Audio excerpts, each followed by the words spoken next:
Hello, San Bernardino. Today, I want to speak directly to you, not through headlines, not through political spins, but just resident to resident. And so I prepared a statement to make sure I don't miss anything important. As you know, it has now been made public that I have filed a claim against the city of San Bernardino for being illegally run through CLETS. This was not an easy decision. This is not something I take lightly. And it certainly isn't something intended to harm the city, which I'm devoted to serve. This is about accountability, transparency, and ensuring that no resident ever is illegally targeted for daring to speak out. For decades, San Bernardino has battled a reputation of mismanagement, corruption, a disregard for the rule of law. Too often, violations were ignored, power was abused, and those who raised concerns were marginalized.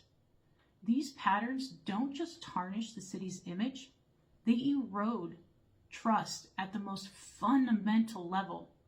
That culture must end, and it must end now. As elected leaders, we have a duty not to protect a broken system, but to fix it. True loyalty to San Bernardino means being willing to confront wrongdoing, even when it's uncomfortable, even when it's hard. We cannot move forward until we acknowledge the past and correct it. I've built my reputation in our community as a truth teller because along with calling out corruption, mismanagement, and unethical behavior, I have always backed up what I said with receipts. The facts are clear, and the evidence has all been documented. I never alleged a retired officer did anything to me. I told Chief Goodman that I was informed by Jim Penman I had been run through CLETS, and the chief ran an audit through CLETS. I'm able to provide the date, the time, and the name of the officer who did it because Chief Goodman provided me and another resident with the evidence and information from the Department of Justice audit report. I am able to say I was illegally run because Chief Goodman told me it was not a legal run. He apologized for it and told me there was going to be a criminal case against the former officer who did this. Other members of our community know I was illegally run, and by whom? Because Chief Goodman admitted to them what happened and who did it. All of this is documented. The POA did not pull their endorsement of Jim Penman because of anything I said. The POA pulled their endorsement of Jim Penman on August 14th, 2024, because Chief Goodman informed him of the DOJ audit results showing the illegal run had occurred and that it was bad for the department. On the morning of August 15th, Chief Goodman contacted me and informed me that POA President Loria would be reaching out to me for a meeting and to please take it, which I did. During that meeting, later the afternoon, which Councilwoman Calvin was in attendance, Loria addressed the illegal run and said to me, quote, "I'm here to formally apologize for what they did in the past. Do what you've got to do with the criminal portion of it, which I highly recommend because it is a crime doing that. The same way you have to hold bad people accountable, I get it." End quote. Later that day, they issued their half-truth statement to the public on why they pulled the endorsement. All of this is documented. With respect to the other false narrative about my life and my calling for help 19 years ago, I will not be shamed for asking for help. It's what you're supposed to do. And I sincerely hope and pray what is happening right now will not deter anyone from calling the police in a time of need.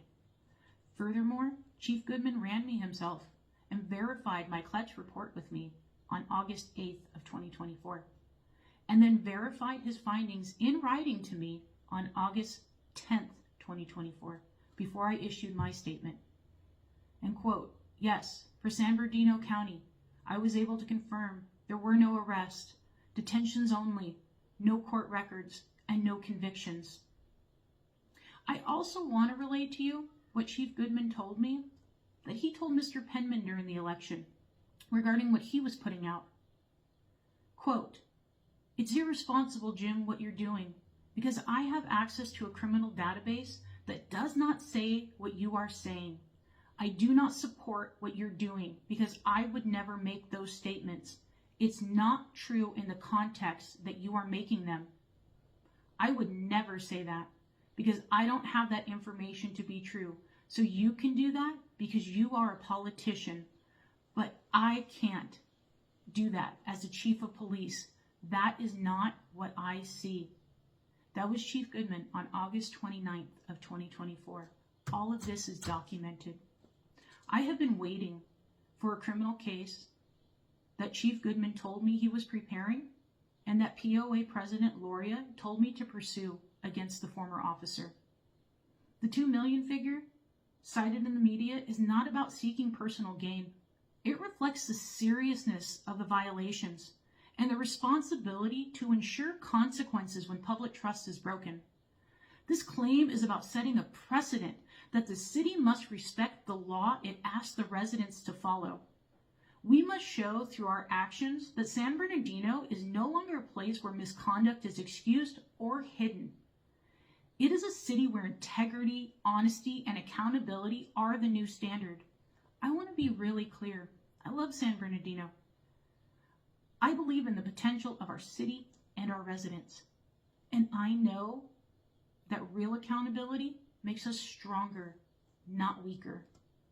My hope through this whole process is that we are sending a message to the residents, to public employees, and to future leaders that no one is above the law and that doing the right thing is not optional, it is expected. Thank you for your trust, your time, and your unwavering belief that San Bernardino can be better.